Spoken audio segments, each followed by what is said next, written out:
Hello everyone. तो आज हम इस वीडियो में डिस्कस कर रहे होंगे क्लासफुल एड्रेसिंग और क्लासलेस एड्रेसिंग के बारे में। फिर उसके बाद डिस्कस करेंगे problem in the computer network.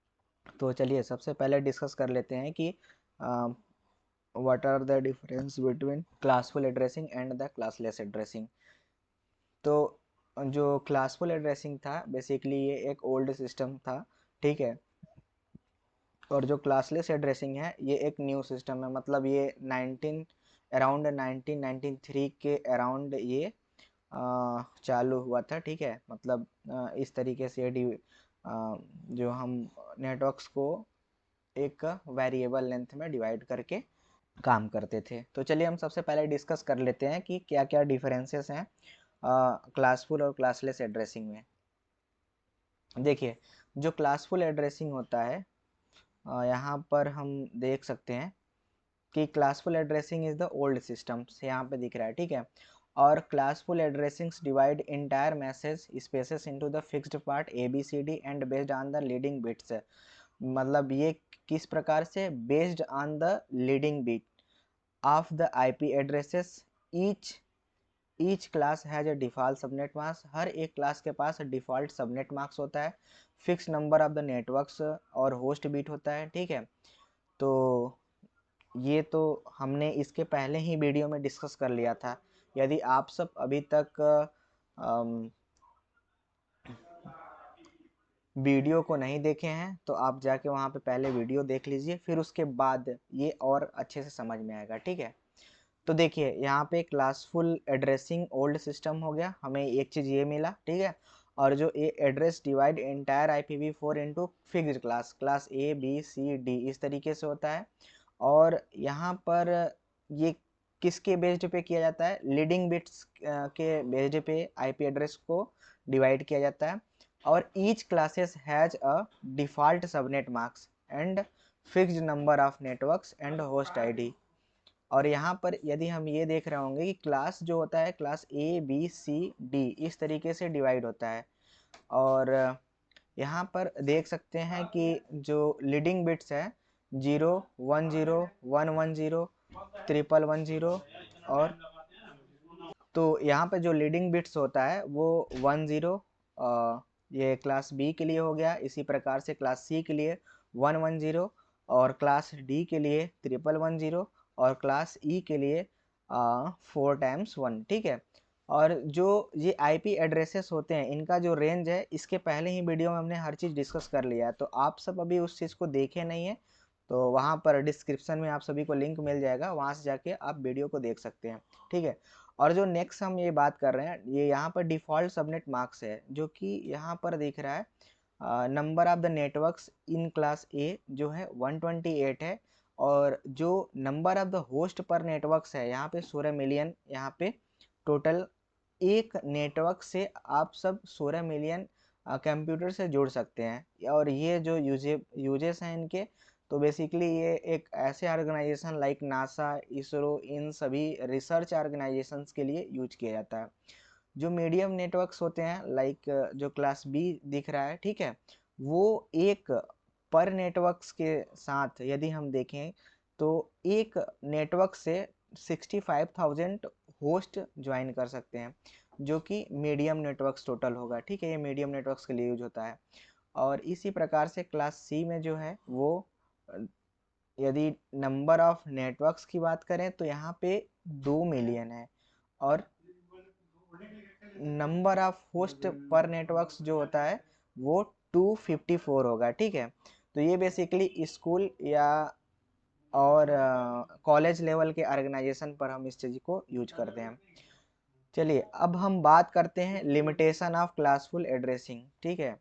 तो लिमिटेशन ऑफ क्लासफुल एड्रेसिंग का मतलब क्या क्या डिसएडवांटेजेस, क्या प्रॉब्लम्स हैं इन द क्लासफुल एड्रेसिंग। तो basically wastage of the IP addresses, जैसे हमने इसके फिर पहले वीडियो में हमने पूरा क्लियर कराया था, हर चीज़ों को एक एक चीज़ों को एक्सप्लेन किया था कि कैसे वेस्ट होता है आईपी एड्रेसेस। तो बेसिकली जो organisation often got for more addresses than needed. तो यहाँ पर जो ऑर्गेनाइजेशन होता है वो बेसिकली उनको कम की ज़रूरत होती है, लेकिन जो हमारा फिक्स्ड क्लासेस होता है तो वहाँ पे वेस्टेज ऑफ आईपी एड्रेसेस हो जाता है। और number of subnet flexibility, network sizes are the fixed by the class. तो बेसिकली आप सभी को ये भी बताया है कि जो क्लास डिवाइड है उनका जो मतलब नेटवर्क्स है वो फिक्स्ड है। तो नंबर सबनेट फ्लेक्सिबिलिटी मतलब network sizes are fixed by class. So no supports for the CIDR, makes routing table large and efficient. तो यहाँ पे बेसिकली यहाँ पे देख हम सकते हैं कि जो कोई सपोर्ट्स नहीं रहता है CIDR का मतलब क्या हुआ, क्लासलेस इंटर डोमेन राउटिंग। ये बेसिकली क्या होता है कि जो ये एक कॉन्सेप्ट है जो कि इंट्रोड्यूस किया गया था, ठीक है। और उसी प्रकार से हम VLSM यूज करते हैं क्लासलेस एड्रेसिंग में, ना कि हम क्लासफुल में यूज करते हैं। तो यहाँ पे देखिए क्लासलेस एड्रेसिंग जो होता है बेसिकली मॉडर्न सिस्टम में अभी हम यूज कर रहे हैं। Classless addressing introduce with the CIDR classless inter domain routing and remove the concept are the fixed classes. तो जो क्लासेस हैं वो क्या यहाँ पर हमें दिख रहा है कि जो क्लासेस हैं वो फिक्स्ड नहीं रहते हैं, मतलब ये रिमूव हो जाते हैं instead of variable length subnet marks की। तो meaning you can network for any size, मतलब हम यदि क्लासलेस एड्रेसिंग की बात करें तो यहाँ पर हम किसी भी नंबर ऑफ नेटवर्क, किसी जितना भी हमको रिक्वायर्ड नंबर ऑफ नेटवर्क चाहिए वो हमें मतलब मिल सकता है, ठीक है। चलिए आगे हम बढ़ते हैं यहाँ पर। Advantage of classless addressing, efficient IP utilisation. तो बेसिकली जो क्लासलेस एड्रेसिंग होता है वो इफिशियंट इसका यूटिलाइजेशन है, मतलब IP एड्रेस का इफिशियंट तरीके से यूटिलाइजेशन कर सकते हैं। Smaller routing tables, support subnetting and supernetting, scalable for the modern internet routing, ठीक है। अब देखिए हम देखते हैं यहाँ पर क्विक कंपैरिजन। तो क्विक कंपैरिजन में हमें क्या यहाँ पे मिल रहा है, देखिए अब जो क्लासफुल था बेसिकली फिक्स्ड था क्लास ABCD में, लेकिन यहाँ पे क्लासलेस में क्या होता है, क्लासलेस इंटर डोमेन राउटिंग, हम इस कॉन्सेप्ट को यूज करते हैं, ठीक है। और यहाँ पे जो सबनेट मार्क्स होता है ये डिफ़ॉल्ट यूज होता है। ठीक इसी प्रकार से क्लासलेस में क्या होता है, वेरिएबल और वेरिएबल लेंथ सबनेट मास्किंग हम यूज करते हैं। राउटिंग प्रोटोकॉल में क्या होता है बेसिकली, यहाँ पे लेस इफिशियंट होता है और यहाँ जो क्लासलेस में होता है वो मोर इफिशियंट होता है। ठीक इसी प्रकार से यदि हम क्लासफुल को देखें तो वेस्टफुल होता है और ये क्लासलेस इफिशियंट होता है। यूज्ड टुडे मतलब अभी हम कौन सा यूज कर रहे हैं नेटवर्क्स को, बेसिकली अभी जो हम यूज कर रहे हैं वो क्लासलेस नेटवर्क्स को यूज कर रहे हैं। चलिए अब हम स्विच करते हैं अपने स्क्रीन पे, whatever that we will understand here that we are going to just learn about the computer networks, problem in the computer networks, and after then we will move to the concept like what are the problems in the communications, right? So now just we have switched now, and now we are going to understand what are the just problem in the computer networks. Okay, so let us understand जैसे अभी ये सब तो चीज़ें theory है जो कि हमने इसके पहले आप सभी को कवर कर दिया था कि थ्योरी पार्ट में मैंने ऑलरेडी कवर कर दिया था। उसके बाद ऑर्गेनाइजेशन के लिए जैसे आपको यदि 2 के पावर 10 इस चीज़ का रिक्वायरमेंट है तो हम इसको कैसे करेंगे, ठीक है। और देखिए आगे यहाँ पर 2 to the power 7 IP addresses की जब नीड है तो हम देखिए यहाँ पे जो हमें ये क्या दिख रहा है, यहाँ पे ये जो टोटल है ना, यहाँ पे ये जो वेस्ट कितना हो रहा है 128 IP एड्रेसेस यहाँ पे वेस्ट हो जा रहा है। तो ये सब चीज़ें हमको सीखना है।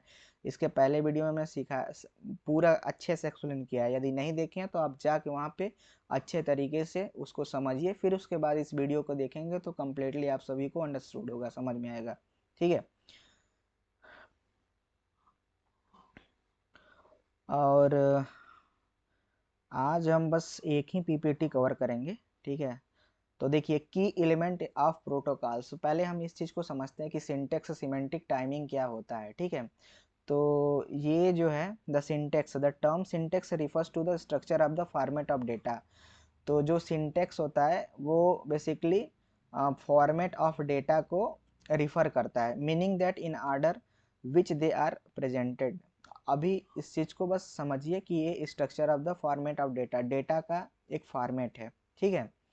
बस इतना समझिए। फॉर एग्जाम्पल में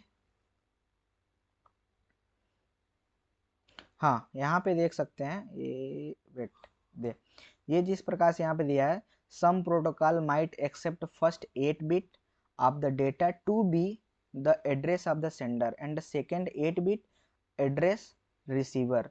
मतलब यहाँ पे जो दिख रहा है, ये जो फर्स्ट ऑक्टेट है ये सेंडर का एड्रेस है, इसी प्रकार से जो सेकेंड ऑक्टेट है ये रिसीवर का एड्रेस है, और रेस्ट ई जो 16 बिट दिख रहा है इतने में, ये दो दो जो लास्ट का 2 ऑक्टेट दिख रहा है उसमें हमें यहाँ पे मिल रहा है कि हम यहाँ पे मैसेज सेंड कर रहे हैं, ठीक है। तो ये एग्जाम्पल हो गया सिंटेक्स का, फॉर्मेट ऑफ द डेटा। ठीक, आगे बढ़ते हैं थोड़ा सा। आप देखिए सिमेंटिक क्या होता है। The word semantic refers to the meaning of each section of bit, ठीक है। तो the word semantic means the meaning of each section of bit. तो जो हर एक सेक्शन का बीट्स हैं, ठीक है, उसको सिमेंटिक हम बोल रहे होंगे। बस ये एक क्लू है, एक terminology that we are going to use here, right. So आगे हम बढ़ते हैं। टाइमिंग के लिए हम भी देख सकते हैं यहाँ पर। Timing, the terms timing refers to the two characteristics when the data should be send and how fast it can be send. मतलब डेटा कब हमें कब भेजना चाहिए, ठीक है, किसी नेटवर्क्स पे, and how fast they can send, मतलब हम कितनी तेजी से भी भेजें डेटा, कितनी तेजी से हम भेज सकते हैं, इसके बारे में हमें टाइमिंग से पता चलता है। अच्छा, थोड़ा एग्जांपल भी यहाँ से देख लेते हैं कि एग्जांपल में क्या दिया गया है। If a sender produce data, यहाँ पे क्या है देखिए, if a sender produce data eight 100 Mbps but receiver can process data any 1 Mbps, the transmission will overload the receiver and some data will be lost। अब मैं कह रहा हूँ कि एक सेंडर है जो कि 100 Mbps से किसी दूसरे रिसीवर को भेज रहा है, ठीक है, लेकिन रिसीवर की कैपेसिटी 100 ना हो के उसका केवल 1 Mbps है। तब वहाँ पे क्या होगा कि उसका जो कैपेसिटी है रिसीवर का, रिसीव करने की कैपेसिटी बहुत कम है एज कंपेरिजन टू सेंडर। तो वहाँ पे क्या होगा कि हमारा जो डेटा जो है वो लॉस हो जाएगा, ठीक है। अब देखिए आगे हम बढ़ते हैं। यहाँ पे 100 Mbps से ये कोई सेंडर सेंड कर रहा है, ठीक है, एक सोर्स ये हो गया, और यहाँ पे डेस्टिनेशन है, यहाँ पे 1 Mbps से भेज रहा है। अब बताइए कि जब इसकी कैपेसिटी 100 Mbps है और अगले का कैपेसिटी 1 Mbps है, तो क्या आप सभी को लगता है कि वो कैपेसिटी को उसको एब्जॉर्ब कर लेगा या फिर उस कैपेसिटी को वो झेल सकता है? नहीं, क्योंकि उसकी कैपेसिटी 1 Mbps की है और वो जल्दी उस डेटा को क्या करेगा, एक्सेप्ट नहीं कर पाएगा, ले नहीं पाएगा, तो वहाँ पे डेटा लॉस होती हैं, ठीक है। चलिए आगे हम थोड़ा सा और भी डिस्कस करते हैं। तो क्लास ए में ये तो ऑलरेडी आप सभी को अंडरस्टूड है कि चीज़ें क्लास ए में जो नेटवर्क आईडी है, ठीक है, ये 1 से, इसका रेंज जो है 1 से 126 है, ठीक है। आप सब नोट, ये देखिए नोट करने वाले जो पॉइंट है, आप इस चीज़ को मैं यही कहूँगा हमेशा के लिए कि जो भी नोट करने वाला पॉइंट है आप सब इसको नोट करके रखे रहिए, ताकि जब भी एग्जाम्स में यही चीज़ आप सभी को हेल्प करेगा क्वेश्चंस को सॉल्व करने में, right. So here what is written, let's understand. whenever we have all zeros in host id part are any IP addresses, that IP addresses represent the network entire network। देखिए यदि हमारे पास यदि total zero, यदि हम पूरे network, मतलब यदि मान लीजिए कि कोई हमारा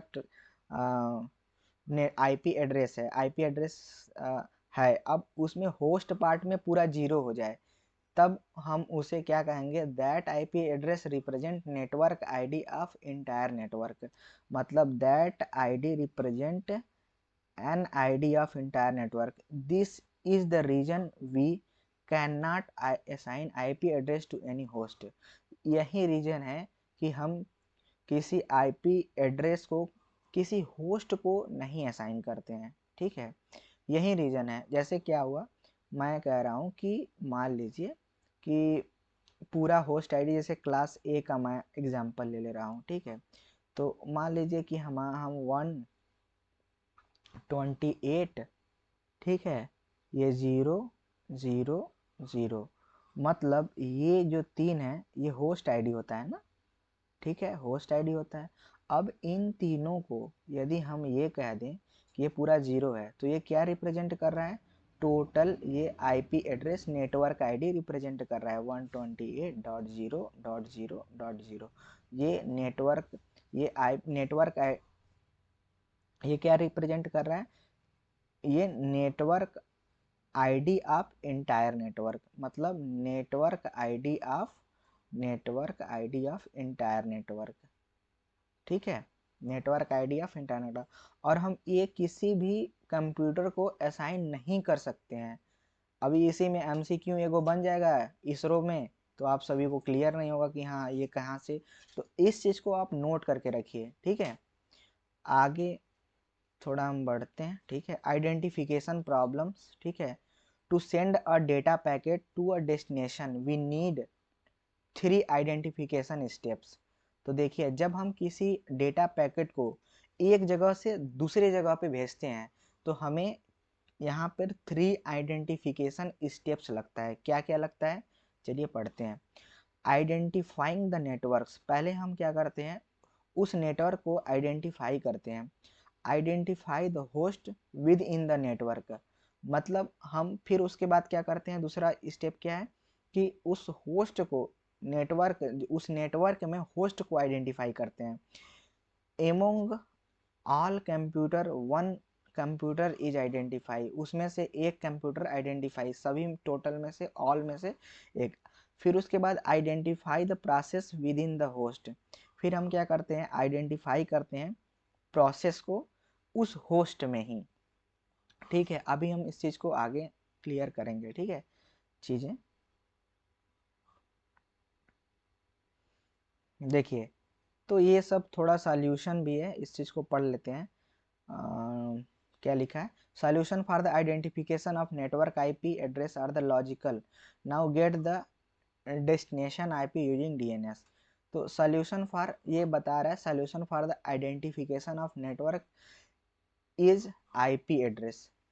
तो नेटवर्क को कैसे हम वही आईपी एड्रेस से या लॉजिकल एड्रेस से आइडेंटिफाई कर सकते हैं किसी नेटवर्क को। नाउ जब हम इसको, now we get the destination IP of IP using DNS, तो हम क्या करेंगे कि डीएनएस मतलब क्या होता है, डोमेन नेमिंग सिस्टम, इसकी वजह से हम क्या करेंगे, हमें डेस्टिनेशन